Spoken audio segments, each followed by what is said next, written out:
la temática es los pastizales nativos y todos los procesos que se han visto en la región pampeana argentina.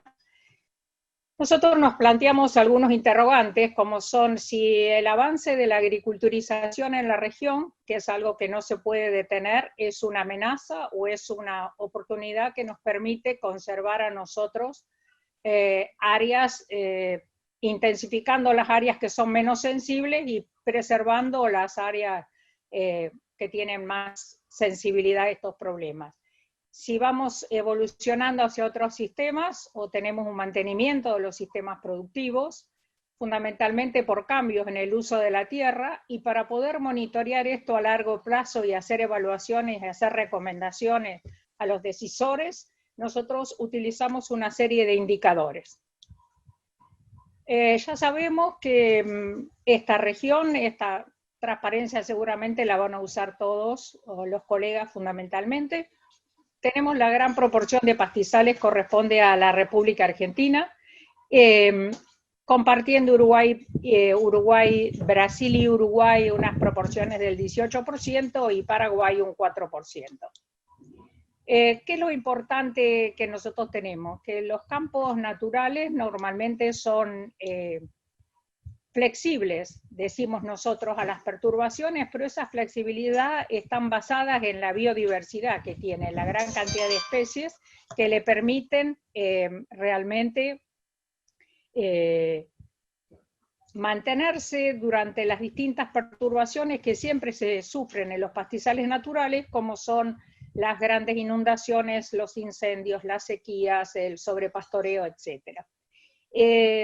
Generalmente entonces son áreas de pastoreo, con pastizales con variedad de especies, pero también hay pajonales anegados y esteros que se utilizan como pastoreo, áreas que son boscosas dependiendo de la densidad de los árboles, como pasa en las zonas de parque entrerriano fundamentalmente, y zonas áridas o zonas de altura donde también hay pastizales. Entonces voy a mostrar tres modelos de manejo que se hacen en la región. Una es el pastoreo controlado, que es el grupo de la UBA liderado por Elizabeth Jacobo, que ellos consideran como modelo de manejo de estos pastizales de la parte norte de la provincia de Buenos Aires, la utilización de una carga fluctuante a lo largo del año, adecuándose a las disponibilidades forrajeras, y con eso a largo plazo ellos lo que vieron es que hay una mejora sustancial en la productividad primaria neta aérea, fundamentalmente por la aparición de especies invernales como es la brisa y los carex, y el mantenimiento de las especies de verano como Sporobolus, Botrocloa, Disticlis, Ambrosia y Paspalum. Entonces, esta combinación de la promoción de especies invernales, que es el periodo en el cual normalmente hay una baja en la producción por las condiciones de bajas temperaturas de la zona, genera una aparición también de leguminosas de valor forrajero y la pérdida de dicotiledonias. También podemos ver, esto lo vemos en la gráfica, y en la gráfica de la derecha, que es producida por el doctor Salas, también lo que se ve es que hay una producción estable a lo largo del tiempo con distintos componentes. Entonces, este modelo de manejo de pastoreo controlado se basa en mantener la biodiversidad de los sistemas. La otra opción que yo presento es a donde yo he trabajado durante más de 20 años, es en la depresión del Salado, donde, como ustedes pueden ver en la primera imagen hacia la izquierda, está cubierta prácticamente la mayor parte de la superficie con Paspalum quadrifarium, una especie de gran volumen, más de 1,20 metros de altura, y que si nosotros la dejamos acumular, tiene entre 4.000 y 9.000 kilos de materia seca, pero de muy baja calidad, con unos contenidos de proteína máximo de 8%. Entonces, hace unos cuantos años se comenzó a trabajar sobre un modelo de manejo de fuego prescripto, que se estableció fechas, intensidad, viento, humedad, etcétera, toda una serie de parámetros, con lo cual, una vez que se produjo la quema, se transforma el Paspalum quadrifarium, como pueden ver en la foto de abajo, en un forraje verde que tiene una mejora en la calidad a un 12%, y pastoreando sobre este recurso en los estados tempranos post-quema, se logran aumentos de carne o producciones de carne por hectárea de 98 kilos cuando la media de la zona es de 70. Junto con este sistema, en los bancos de semillas de esta región aparece el lotus, que se ha naturalizado en la zona, y si ese potrero no tiene banco de semillas de lotus, se puede sembrar enseguida luego de la quema, y con esto nosotros mantenemos durante todo el primavera-verano una oferta con una calidad de 21% en la combinación de ambos recursos forrajeros, y se puede realizar una producción de carne por hectárea elevada a 128 kilos por hectárea. Cuando nosotros hacemos todas estas intervenciones en estos sistemas que cambia el perfil lumínico, cambia los contenidos de nutrientes del suelo, también nos apareció que también forma parte del banco de semillas de especies naturalizadas de esa región, el ryegrass natural. Ese ryegrass, nosotros cuando comenzamos a hacer este tipo de manejos a lo largo de varios años, empezó a aparecer en los primeros días, 15 o 20 de febrero. Tiene 3 fechas de emergencia, y fundamentalmente la de fines de febrero, donde las condiciones son óptimas. En ese momento comienza a aparecer y ocupa y cubre todo ese recurso de invierno, con lo cual nosotros permitimos, haciendo rotación dentro de los lotes del establecimiento, incrementar la carga total del establecimiento en un 30%, y los niveles de producción de carne se mantienen entre 123 kilos y 128 kilos. Cuando nosotros nos vamos entonces a ver cómo estos cambios afectan el perfil productivo como resultado de esta intensificación, vemos que se produjo un incremento significativo en la carga media a 1.2 equivalente vaca, cuando la media de la zona por estadísticas es 0,7, y fundamentalmente esta zona, que era netamente ganadera de cría extensiva, que no tenía más de un 12% de su superficie destinada a la agricultura, fundamentalmente a verdeos de invierno, como puede llegar a ser una avena, en espacios muy reducidos dentro del establecimiento, se transformó en una región recriadora, invernadora de ciclo corto, basada fundamentalmente en estas mejoras de la oferta de la calidad de los pastizales naturales, y mantenemos la superficie destinada a la agricultura. Pero, ¿qué pasa? Cuando nosotros seguimos descendiendo dentro de la provincia de Buenos Aires y entramos al área de la que le llamamos la Pampa Austral, aquí es la mayor superficie de toda la cuenca del río Quequén, está cubierta por campos que le permiten hacer agricultura. Pero hay bastantes espacios donde, debido a la pendiente, las alturas sobre el nivel del mar y todas las características de paisaje que tienen en esa zona, que realmente son áreas netamente ganaderas. Entonces lo que sucede es que se produce un proceso de agriculturización, porque se avanza de las tierras para cultivos agrícolas a tierras de usos ganaderos u usos mixtos, debido a que aparecen nuevas tecnologías como es la siembra directa, la utilización de especies que son resistentes a herbicidas, fundamentalmente la introducción de la soja y posteriormente la utilización del doble cultivo de trigo-soja, que avanza sobre fundamentalmente el bioma natural, específicamente sobre los pastizales nativos. Y entonces esto genera pérdidas de servicios ecosistémicos, que es uno de los elementos que nos permiten a nosotros monitorear el desarrollo y el avance de estas condiciones. Entonces, ¿cuáles son los problemas ambientales asociados a la pérdida de servicios ecosistémicos? Son, como ya sabemos, servicios de provisión, servicios de regulación y servicios culturales. En las pantallas están presentados con más detalle, pero fundamentalmente se afecta todo lo que es la biodiversidad, se afecta las corrientes de agua, la erosión, fundamentalmente todos los parámetros que conforman al paisaje. Entonces, nosotros debemos tratar de observar a largo plazo qué es lo que sucede con estas intervenciones que se van generando en esta región, fundamentalmente detectando puntos críticos aspectos importantes del funcionamiento, identificar la causa de los problemas y fundamentalmente y especialmente proponer medidas correctivas tendientes a lograr una sustentabilidad, pero basadas en un plan de desarrollo. Entonces, para eso, previamente se realizó un trabajo que es zonificación agroecológica. Quiero compartir con ustedes que todos los datos que estoy mostrando son el producto de una serie de trabajos y de tesis doctorales, tesis de máster y tesis de licenciatura del equipo liderado por Patricia, en la cual yo también participo, y entonces vamos a comentar un poco eso, por eso ella está disponible para el área de preguntas específicas cuando sea el momento.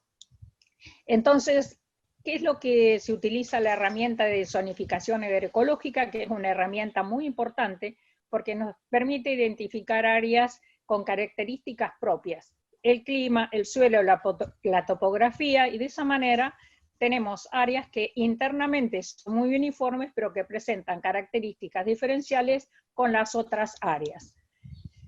Entonces, lo que se analiza también, aparte de las características especiales, el uso pasado y el uso actual de esa tierra, y también este instrumento nos va a permitir a nosotros, aplicándolo a largo plazo y monitoreando los distintos disturbios, ver cuáles son los puntos claves que hay que preservar y en los cuales se podría llegar a avanzar. Entonces, nosotros el objetivo es observar las transformaciones productivas y la influencia sobre los servicios ecosistémicos, estimarlos a través del indicador de conservación de la biodiversidad, y lo importante de este trabajo que estamos presentando es que se realiza por unidad agroecológica en una serie de partidos que ahora voy a comentar, pero fundamentalmente se hace un análisis de cuenca, que es una gran superficie, que es la cuenca del río Quequén Grande. Se analiza temporalmente el estado de la vegetación actual y la potencial, y fundamentalmente nos permite generar información para hacer una planificación ambiental de la cuenca y poder ser administrada correctamente, y podrá ser indicado qué áreas o algunas medidas que se puedan suministrar a los decisores de políticas generales de manejo de tierras para que tengan criterios sobre el manejo de las mismas. Entonces, acá les muestro el área de estudio, que como pueden ver está la República Argentina, vamos a la provincia de Buenos Aires, y cuando vamos a la provincia de Buenos Aires, vamos a lo que está pintado de rosa, que es la cuenca del río Quequén, y que va a desembocar sobre el Océano Atlántico. Esta cuenca tiene 9.944 kilómetros cuadrados, y fundamentalmente está uno de los acuíferos libres pampeanos más importantes que tenemos. Lo que podemos ver también acá, que la mayoría de los suelos son suelos aptos para cultivos agrícolas, pero también permiten la producción ganadera en ellos. Entonces, acá les quiero mostrar un cuadro, pero me quiero detener exclusivamente en los atributos. Los atributos son los elementos que nos permiten a nosotros definir estas unidades ecológicas. Y entre los atributos estaría el paisaje, las alturas sobre el nivel del mar, las pendientes, los aspectos hidrológicos, los drenajes superficiales e internos, y a su vez después toda la caracterización de suelos en relación a los subgrupos dominantes, la textura superficial, la textura subsuperficial, los regímenes de humedad, las limitantes, la capacidad de uso y el índice de productividad. En nuestro caso se generaron 6 de estas unidades ecológicas, que son las que vamos a analizar a lo largo de toda esta presentación. Con todo ese trabajo se realizó este mapeo de toda la cuenca del río Quequén Grande, donde se observa en color lila las sierras, elevaciones del sistema de Tandilia, luego en color beige las lomas que bordean los paisajes serranos, en color más claro las lomas planas, que conforman la unidad 3, las lomas muy amplias, suavemente onduladas, planas, que es de color verde, el celeste, las planicies bajas o planicies suavemente onduladas, y en celeste clarito las planicies aluviales bajos o inundables. Quiero recordarles que presten mucha atención a la unidad ecológica número 1 y fundamentalmente luego qué pasa con las unidades 5 y 6, que son donde se realiza posteriormente una agricultura y una ganadería mixta, que es muy importante como modelo de producción. A partir de imágenes clasificadas supervisadas de la cuenca, con la utilización de sensores remotos, se analiza 3 imágenes que corresponden a 3 periodos que son los analizados, que es la imagen de 1988, la imagen de 1998 y la imagen de 2008. El estudio presenta, digamos, 20 años del efecto de las modificaciones por la agriculturización en la zona. Entonces, a partir de esto surgen las unidades agroecológicas que nos van a mostrar el porcentaje de incremento de la superficie agrícola. Entonces, nosotros consideramos que hay 4 niveles de intensificación agrícola. Las de color amarillo, que es la agriculturización baja o nula, la agriculturización media, que es de color gris, la agriculturización alta, que es de color naranja, y de color violeta, la agriculturización muy alta. Cuando aplicamos sobre la cuenca, nos encontramos con esta información. Entre el primer periodo analizado, de 1988 a 1998, fundamentalmente la agriculturización avanzó sobre la unidad agroecológica 6, en un 49.9%. También sobre la unidad ecológica 3, con un 45,5%, y en la unidad número 4 con un 36,3%. Mientras que en las otras se produjo una disminución, y esto es lo importante por lo cual estamos analizando, que la superficie con el área de pastoreo, que fluctuó en cada una de ellas respectivamente en un 24, en un 40 y en un 53,4. Cuando nosotros analizamos la segunda etapa, cómo afectó la agriculturización en la segunda etapa, manteniendo por supuesto los mismos niveles, vamos a encontrarnos con que en la unidad número 1 aumentó un 38%, en la unidad número 2 el 25,9%, pero acá en forma inversa hubo una disminución del 35% en la unidad 1 y un 37% en la unidad 2.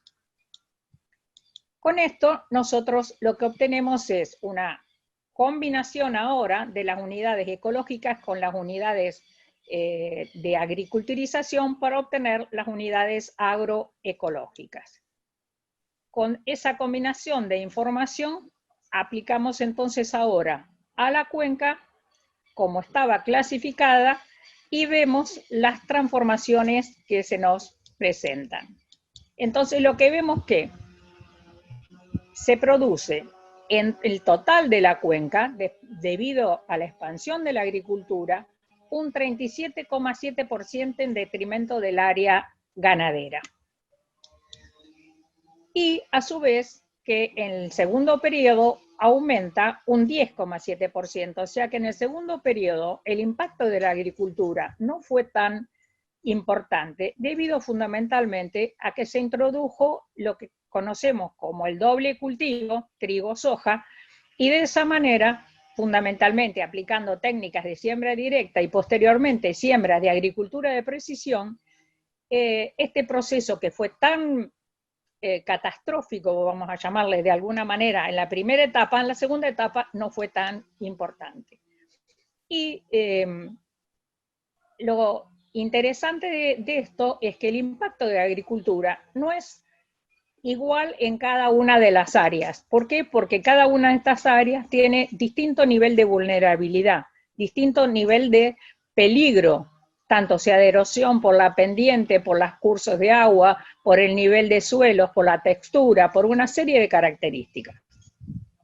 Esta es una de las primeras herramientas tan importantes para no criticar o censurar a la agricultura para todos los ambientes de igual manera. También le sumamos otro factor, que es un indicador de sustentabilidad, que es el de conservación de la biodiversidad, que nos va a permitir determinar fehacientemente con indicadores medibles, cuantificables, los efectos de estos procesos sobre la biodiversidad. Fundamentalmente, ¿cuál es el nivel de conservación de hábitat, que es uno de los elementos más importantes que tenemos en los sistemas naturales, a través de puntos de impacto? Y entonces se analizan una serie de parámetros como es la cantidad de especies, que es muy importante, como yo les mostré en los dos casos anteriores, tanto es el pastoreo controlado como el tema de los fuegos prescriptos y la promoción de especies. Lo que nosotros logramos con esos manejos es aumentar la biodiversidad de especies. Bueno, entonces la cantidad de especies es un elemento que tiene una importancia significativa en el desarrollo y conservación de hábitat. Otro tema que es importante es saber qué diferencia hay entre el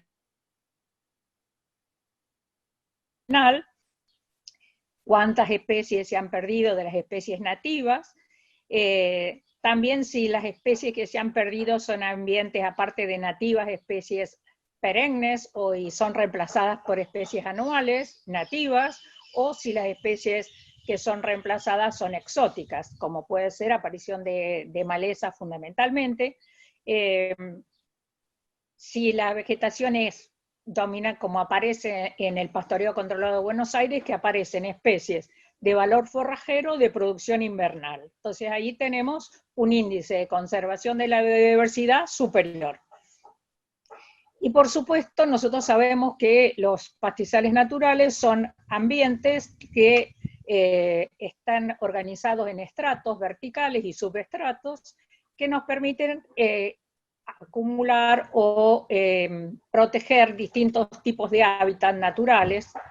y entonces también este aspecto es muy importante porque son refugio y alimento de cada uno de estos sistemas. Entonces, con toda esta serie de elementos, nosotros vamos a medir de qué manera estos pastizales de la cuenca han tenido transformaciones y cómo son las implicancias sobre los sistemas ecosistémicos que teníamos. Entonces, vemos que cuando analizamos bajo esta serie de parámetros, la conservación de la biodiversidad en el primer periodo como en el segundo periodo, el área más afectada fue el área 1. Y el resto de las unidades tuvieron pérdidas menores al 3% en ambos periodos, y esta unidad 1 perdió muchísimo más en el primer periodo que en el segundo. Perdió en el total un 15,38%, pero el mayor impacto de pérdida de diversidad se dio en el primer periodo con un 10,21%. Cuando nosotros utilizamos también una combinación de estos indicadores, podemos clasificarlos, como se ve en esta tabla, por actividad agrícola y ganadera. Yo me voy a referir exclusivamente a la actividad ganadera, y podemos ver que en la primera gráfica, en la primera columna, el coeficiente de ponderación que indica la proporción de superficie ocupada por cada actividad fue disminuyendo desde el 0,521 hasta el 0,352. Y una vez que vemos toda esta cantidad de parámetros, vamos hacia el último parámetro, donde tenemos la conservación de la biodiversidad, y también vemos que se fue perdiendo del 0,35 al 0,28. Vamos a ver ahora, entonces, ya con números más precisos, qué pasó este indicador en las distintas unidades agroecológicas. Y volvemos a ver que la unidad agroecológica 1 en los 3 periodos analizados perdió la mayor proporción. El resto de las barras, ustedes ven que mantienen más o menos la misma proporción entre ellas.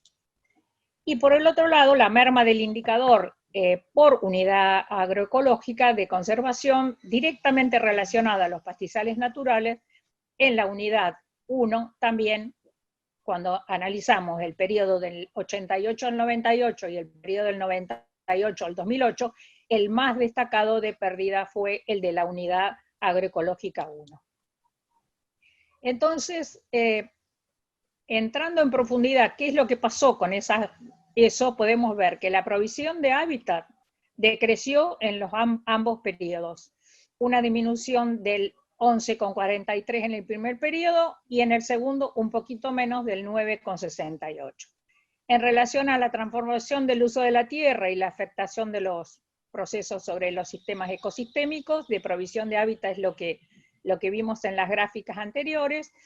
Entonces vemos que hay impactos negativos, pero estos impactos negativos de los procesos de agriculturización no se manifiestan con igual intensidad en todas las áreas, debido a las características intrínsecas que tenía cada área. Por eso es tan importante la caracterización de las unidades ecológicas, porque nos permite ver el impacto en cada una de ellas y cuáles son las más sensibles, en las cuales no se debería hacer ninguna intervención y cuáles sí se puede ir haciendo algunas intervenciones teniendo especial cuidado en otras. Entonces, normalmente se está viendo que hay una gran expansión de la actividad agrícola, fundamentalmente por la agricultura de precisión, y esto es lo que nos contesta la primera pregunta de los interrogantes que yo presentaba al principio. ¿Se mantiene la actividad, se profundiza la actividad o cómo debemos seguir controlando esto?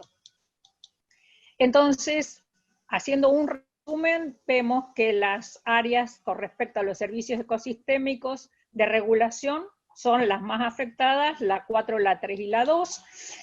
Las transformaciones en el uso del suelo más radicales, fundamentalmente asociados a los que son servicios de abastecimiento de importancia comercial, en función del detrimento de pastizales naturales, proveedores además de los servicios ecosistémicos de regulación. Y las aptitudes ecológicas y agrarias no exhiben en aquellas áreas donde tienen un gran perfil agrícola, no exhiben impedimentos para el avance de la actividad agrícola porque van a transformar la identidad ecosistémica fundamentalmente porque hay una gran homogeneidad de los paisajes impactados negativamente, sinérgicos con la provisión de servicios ecosistémicos. Así serían esas regiones, estas unidades, con las que vimos cómo eran los paisajes, las lomas planas, recortadas por numerosas vías de escurrimiento, las lomas muy amplias, onduladas y planas, y la unidad 1, que es la que yo le dije que prestara mucha atención, se presenta como una unidad estratégica para la conservación, porque posee áreas con nula o baja intervención, porque son vulnerables, tienen mayores altitudes, tienen pendientes, si se trabajaran tendrían problemas de erosión, son las responsables de la regulación hidrológica y del saneamiento hídrico de la región. Entonces la unidad 1 debería no ser intervenida nunca. Estamos hablando de esta unidad, sierras y elevaciones del sistema de Tandilia. Ahora, una cosa importante que yo les dije que presten atención al principio son las unidades 5 y 6. ¿Por qué? Porque esas son paisajes claves que nos permiten una provisión balanceada de servicios de abastecimiento a partir de sistemas donde tenemos actividades agrícolas y ganaderas de regulación. Y esto es la forma tradicional donde se manejaban los pastizales en la región pampeana, que es una complementación de actividades agrícolas con actividades ganaderas, y de esa manera mantener el perfil regional. Y por el otro lado tenemos aquellas que son específicamente agrícolas, totalmente agrícolas, sido muy modificadas y por lo tanto la provisión de servicios ecosistémicos deben ser bien planificados para mantener la planificación ambiental territorial, que serían estas áreas donde tenemos planicies bajas, tenemos planicies aluviales bajas o inundables. Una cosa con la cual quiero cerrar es que el camino de transformación que aporte al desarrollo de la región dependerá de cuál camino de todo esto seguimos y qué fundamentos técnicos tenemos para decir a las autoridades y a los productores cuáles son las tecnologías que deberíamos aplicar. Por eso mi idea es que hay que promover las alternativas de manejo que contribuyan al aumento de la productividad sin comprometer la sustentabilidad. Muchas gracias.